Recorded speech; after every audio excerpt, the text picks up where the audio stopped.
Welcome to the YouTube channel Class 7 English Literature Chapter 4 The Ashes That Made Trees Bloom. In the good old days of the denim dynamos, there lived an old couple whose only pet was a little dog. Having no children, they loved it as though it were a baby. The old man, being a rice farmer, went daily with hoe and spade into the fields, working hard from morning until Otento Shama, as the sun is called, had gone down behind the hills. Every day the dog followed him to work, never once harming the white heron that walked in the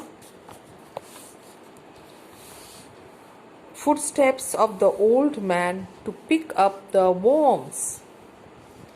For the old fellow was patient and kind to everything that had life, and often turned up a sword on purpose to give food to the birds. One day the dog came running to him, putting his paws against his legs and motioning with his head to some spot behind. The old man at first thought his pet was only playing and did not mind it. But the dog kept on winning and running to and fro for some time. Then the old man followed the dog a few yards to a place where the animal began a lively scratching. Thinking it was possibly a buried bone or bit of fish, the old man stuck his hoe in the earth, when lo, a pile of gold gleamed before him. Thus in an hour the old couple were made rich. As for the dog, they petted him till they nearly smothered him with kindness. Now in the same village there lived a wicked man and his wife, who had always kicked and scolded all dogs.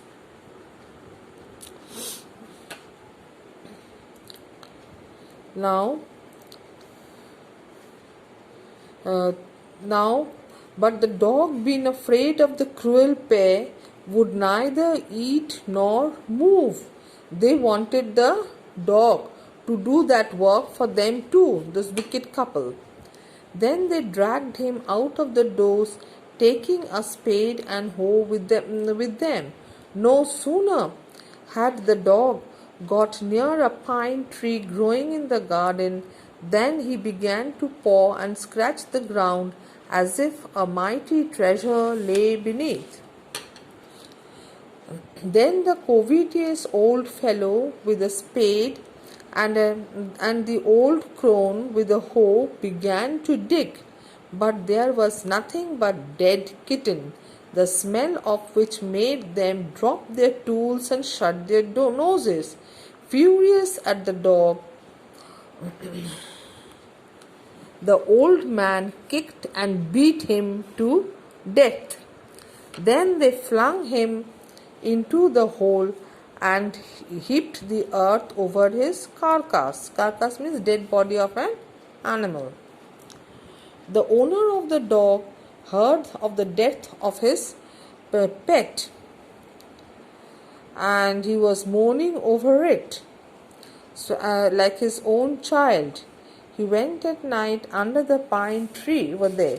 Then he set up some bamboo tubes in the ground, such as are used before tombs, in which he put fresh flowers.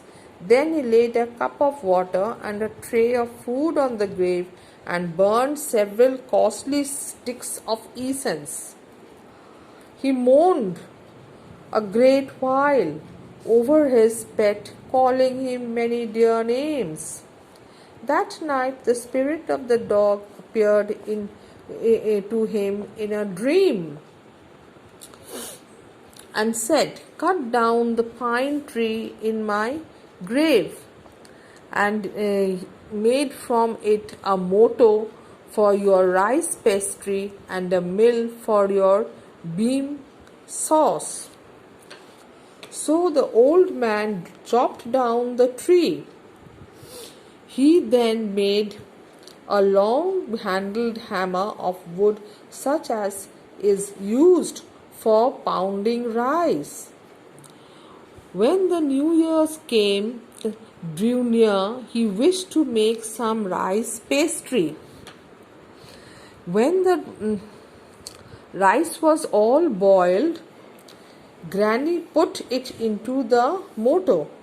The old man lifted his hammer to pound the mass into dough, and the blows fell heavy and fast till the pastry was all ready for baking.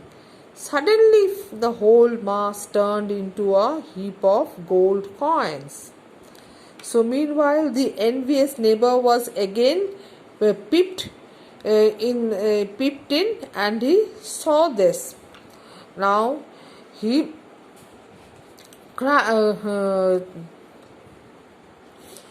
then so the old couple were rich again. The next day the stingy and wicked neighbor came and borrowed the mortar and magic mill. They filled one with boiled rice and the other with beans. Then the old man began to pound and the woman to grind. But the pastry and the sauce turned into foul mass of worms. Next page, part 2 of it. Not long after that, the good old man dreamed again, and the spirit of the dog spoke to him, telling him how the wicked people had burned the mill made from the pine tree. Take the ashes of the mill, sprinkle them on the withered tree, withered means dry tree, and they will bloom again, said the dog spirit. The old man awoke and went at once to his wicked neighbor's house, where he found the miserable old pair sitting at the edge of the square fireplace, those two jealous couple, in the middle of the floor, smoking and spinning. Now, next page. The good old man humbly asked for the ashes. Though the covetous couple turned up their noses at him and scolded him as if he were a thief, they let him fill his basket with the ashes. On coming home, the old man took his wife into the garden. He sprinkled a pinch of ashes on it, and lo, it sprouted blossoms until it became a cloud of pink blossoms which perfumed the air. Good smell. Perfume means good smell. The news of this filled the village, and everyone ran out to see the wonder. The covetous couple also heard the story, and gathering up the remaining ashes of the mill, kept them to make withered trees bloom. They also made an effort to do this. Now the kind old man, hearing that his lord the Dynamos was passing along the high road near the village, set out to see him, taking his basket of ashes. As the train approached, he climbed up into an old withered cherry tree that stood by the wayside. Now, in the days of the Dynamos, it was the custom when their lord passed by for all the loyal people to shut up their high windows. Now all the people along the road would fall upon their hands and knees and remained prostrate until the procession passed by. The train drew near. One tall, competent man marched ahead, crying out to the people by the way, "Get down on your knees! Get down on your knees!" And everyone kneeled down while the procession was passing. Now, the delight. Now suddenly what happened, children? The leader of the van caught the sight of the aged man up in the tree. He was about to call out to him in an angry tone, but seeing he was such an old fellow, he pretended not to notice him and passed by. So when the dynamo's palanquin drew near, the old man, taking a pinch of ashes from the basket, scattered it over the trees. In a moment it burst into blossom. The delighted dynamo ordered the train to be stopped and got out of his palanquin to see the wonder. Calling the old man to him, he thanked him and ordered presents of silk robes, sponge cake, fans, and other rewards to be given him. He even invited him to his castle. Now, but when the greedy neighbor heard of it, he took some of the magic ashes and went out on the highway. There he waited until a dynamo's train came along, and instead of kneeling down like the crowd, he climbed a withered cherry tree.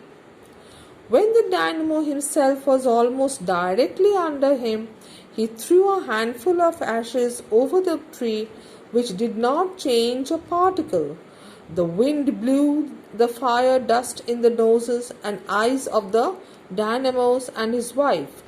The man whose business it was to cry, "Get down on your knees," captured the old fool by the collar and dragged him from the tree and tumbled him and his ash basket into the ditch by the road. Then, beating him soundly, he left him for dead. Thus the wicked old man died in the mud, but the kind friend of the dog dwelt in peace and plenty, and both he and his wife lived to a great green old age. That means they lived very nicely. Now this is a story, this is a Japanese tale. It is written by William Elliot Gibbs. Thank you, children.